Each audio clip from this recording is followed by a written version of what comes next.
스마트함 치료 영상입니다.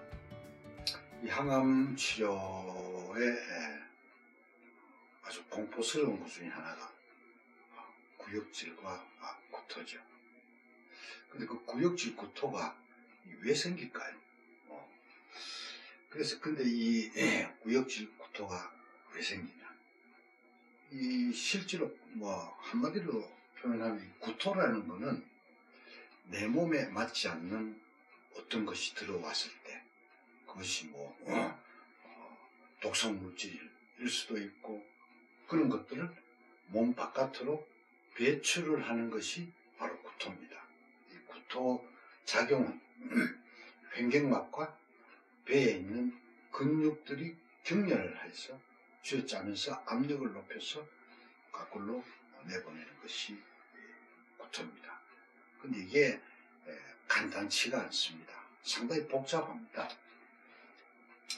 이 구토가 위의 내용물이 바깥으로 나오는 거지만 위가 작용을 하는 것이 아닙니다. 바로 뇌가 작용을 합니다. 특히 뇌 중에서도 손의 위쪽에 있는 곳에 구토센터가 있습니다. 여기에서 구토에 관련된 모든 것을 컨트롤하는 최종 타워입니다. 그런데 이 구토센터를 자극을 하는 것은 굉장히 여러 가지 원인이 있습니다. 가령 우리가 배멀미가 나도 구토를 합니다. 그거는 바로 귀 속에 있는 달팽이관 기능이 혼란이 와서 생기는 구토입니다.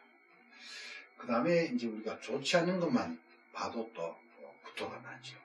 그래서 이제 이것을 제가 쉽게 보기 위해서 그냥 도식화했습니다. 멀미가 나서 하는 것 전정기관이 자극을 받습니다. 그 다음에 감각적인 거, 우리가 시각적으로 아주 혐오스러운 걸 보면 구역질이 납니다. 바로 그 다음에 아주 공포스럽거나 또 미리 예견되는 저쪽에 가면 아주 혐오스러운 게 있다. 생각만 해도 구역질이 나죠. 그래서 대개 이 세 가지는 구토센터를 바로 자극을 합니다. 그 말고 혈액 유발 구토가 있습니다. 이거는 화학물질이든지 아편이든지 혹은 토근질이라는 거는 구토를 유발하는 그런 식물, 약물들을 얘기를 합니다.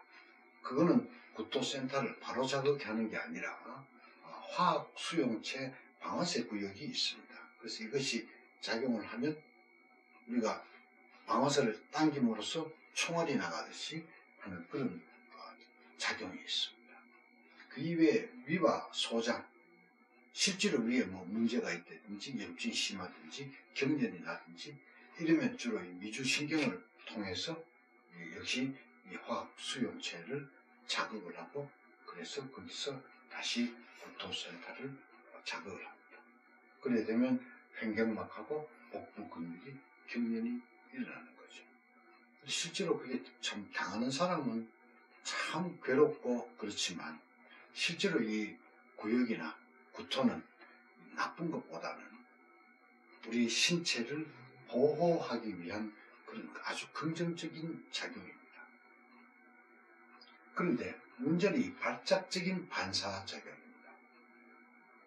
가령 우리가 나쁜 것을 먹어서 하는 것, 그건 괜찮습니다. 그런데 특히 항암 치료는 그것이 단기간에 끝나는 게 아니라 일정 기간, 거의 한 5일, 일주일 정도 구역구토에 시달리는데 그것이 발작적인 반사에 의하면 참 괴롭습니다.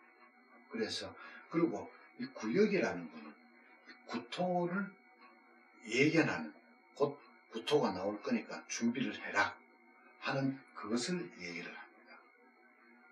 그렇기 때문에 구역구토, 특히 항암제로 인한 구역구토는 초기 예방적 진정이 굉장히 중요합니다.